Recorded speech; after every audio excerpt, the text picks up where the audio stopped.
This is a follow-up video to the photo video time-lapse video that I did because it was all in the dark. So we're in the day here. We're on my dirty, dusty windowsill where my cat always spends his time. That's why it's so dirty. But I wanted to show you that I was talking about USB-C. And I rewatched other videos just to make sure I heard correctly. And they do show that their version from a few years ago, these videos were made, that it had a USB connection, but not USB-C. It was a micro USB. Well, on mine, there is a micro USB, but there's also a USB-C connection right there. So they changed that, I guess. And then another thing I realized was they were saying this was the one AKASO camera that didn't come with a tripod mount built in, but mine does have it. It has a tripod mount built in. So they've definitely improved the body of this camera in some ways. Everything else is, as far as I can tell, is the same. It still has the shutter button up there and the power/mode button, the Wi-Fi button, the downward red arrow Wi-Fi button and things. Everything else seems to be the same. Yeah, the quality isn't great. Even though it says 4K, there are levels of 4K quality. Just because you get 4,000 pixels doesn't mean those pixels are great. I don't know how the technology works in that much detail, but this is far closer to a 4K dash cam than the 4K you get on the new iPhone or Google Pixel or Samsung Galaxy or something. It's usable. And I agree, it says that this doesn't come with image stabilization. I have an image stabilization menu option, but all it seems to do is add this horrible jittery effect to it without actually smoothing it at all that I can tell.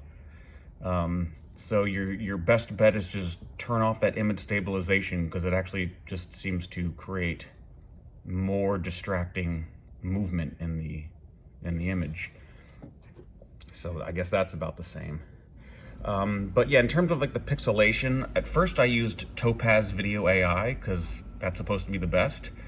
And I did a 10-second video and it rendered, oh gosh, now I'm forgetting. It was a while. It was like 8 minutes that it took to render a 10-second video. It looked fantastic though. It looked amazing.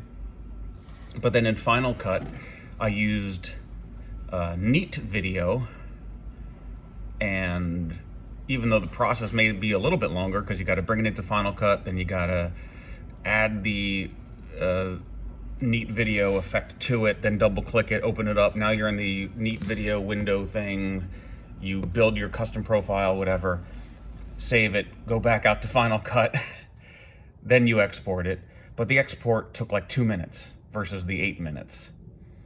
And then I used just the Final Cut Pro built-in denoiser that isn't as good as Neat Video, understandably, but certainly good enough. And it was like 30 seconds that it took to render it, and I could play it smoothly right away.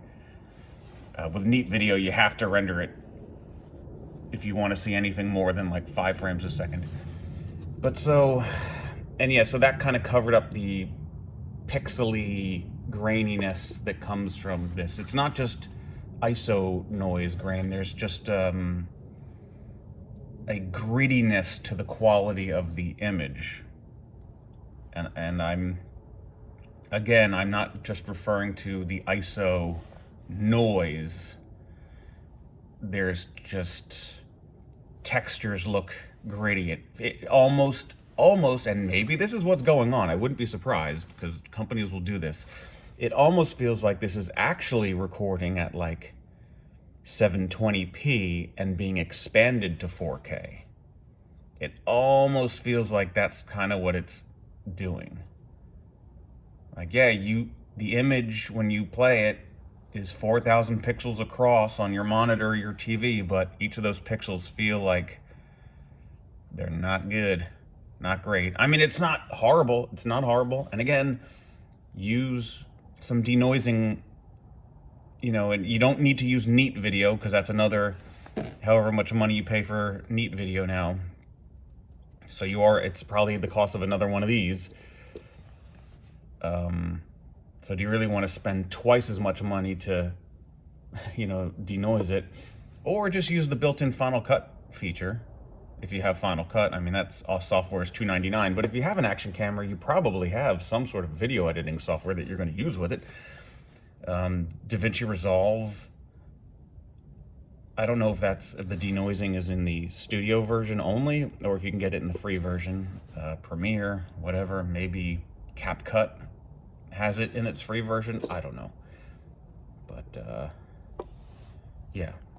So far, it's good enough for 50 bucks. But after enough experimentation and looking at a lot more GoPro videos, this definitely does not compare to the quality of GoPro at all.